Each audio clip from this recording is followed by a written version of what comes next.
Subscribe करें आपके अपने भक्ति चैनल डिवाइन स्टोरीज को और जुड़े रहे आध्यात्म से। बुधवार व्रत कथा। पौराणिक ग्रंथों में बुधवार के व्रत की कथा कुछ इस प्रकार है। बहुत समय पहले की बात है कि एक साहूकार का नया विवाह हुआ था। उसकी पत्नी मायके गई हुई थी। नया विवाह था, नई नई उमंग थी। साहूकार का परिवार भी कुछ खास बड़ा नहीं था। जो रिश्तेदार थे उनके घर बहुत दूर थे। अब साहूकार को अकेलापन खाए जा रहा था। उससे रहा न गया और साहूकार जा पहुंचा ससुराल। साहूकार की बड़ी आवभगत हुई, लेकिन ससुराल में तो अपनी पत्नी से खुलकर बात करना दूर, सूरत देखना तक मुश्किल हो रहा था। अगले ही दिन साहूकार ने कह दिया कि विदाई की तैयारी कर लीजिए, हमें निकलना है। अब संयोगवश वह दिन था बुधवार का। साससुर ने समझाने का प्रयास किया कि बेटा, आज बुधवार का दिन है, इस दिन बेटी की विदाई नहीं करने का रिवाज है। बिटाई की विदाई क्या, किसी भी शुभ कार्य के लिए यात्रा पर जाना बुधवार के दिन शुभ नहीं माना जाता। लेकिन साहूकार नहीं माना और कहा, मैं इन सब बातों को नहीं मानता, आप हमें जाने का आशीर्वाद दीजिए। अब अपने दामाद के आगे साससुर की कहाँ चलने वाली थी। मन मसोस कर तैयारी करनी पड़ी। बेटी की विदाई कर दी गई। अब चलते चलते रास्ते में साहूकार की पत्नी को प्यास लग जाती है। साहूकार जैसे पानी लेने के लिए जाता है तो वापस आते ही उसकी हैरानी का कोई ठिकाना नहीं रहता। अपने ही हमशक्ल को गाड़ी में पत्नी की बगल में बैठे देखता है। उसकी पत्नी भी एक शक्ल के दो व्यक्तियों को देखकर परेशानी में पड़ गई कि उसका पति कौन सा है। जैसे ही साहूकार ने पत्नी के पास बैठे व्यक्ति से पूछा कि वह कौन है, तो पलटकर जवाब दिया कि भैया, मैं तो फला नगर का साहूकार हूँ और फला नगर से अपनी पत्नी को लेकर आ रहा हूँ। तुम बताओ, तुम कौन हो जो मेरा वेश धरकर यहाँ आ कबाब में हड्डी बनने के लिए आ धमके हो। ऐसे बहसबाजी करते करते दोनों में झगड़ा बढ़ गया। झगड़े को देखते हुए राज्य के सिपाही वहाँ आ पहुँचे और साहूकार को पकड़ लिया। अब सिपाही भी चक्कर में कि दोनों की शक्ल तो एक समान है। उन्होंने साहूकार की पत्नी से पूछा कि उसका पति इनमें से कौन सा है। वह बेचारी क्या जवाब देती।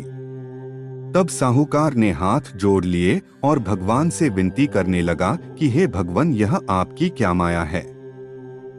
तभी आकाशवाणी हुई कि मूर्ख, याद कर, कुछ देर पहले ही तूने अपने साससुर की आज्ञा न मानकर भगवान बुद्ध का अपमान किया और बुधवार के दिन तू अपनी पत्नी को लेकर चल पड़ा, जबकि तुझे इस दिन गमन नहीं करना चाहिए था।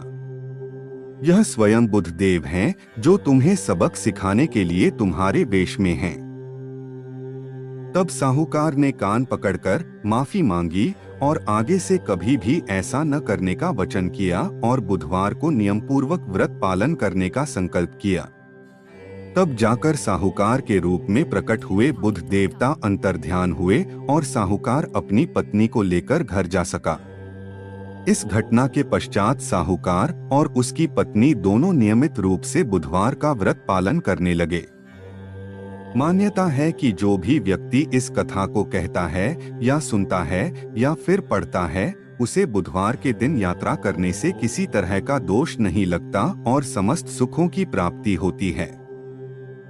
बुध ग्रह की शांति और सर्वसुख के इच्छुक स्त्री पुरुष बुधवार के इस व्रत कर सकते हैं।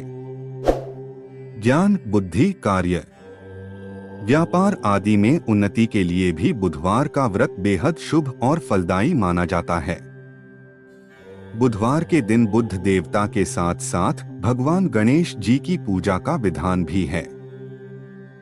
धार्मिक मान्यताओं के अनुसार विघ्न विनाशक गणेश जी को लाल रंग बहुत प्रिय है। ऐसे में आप उनको लाल रंग के फूल चढ़ा सकते हैं।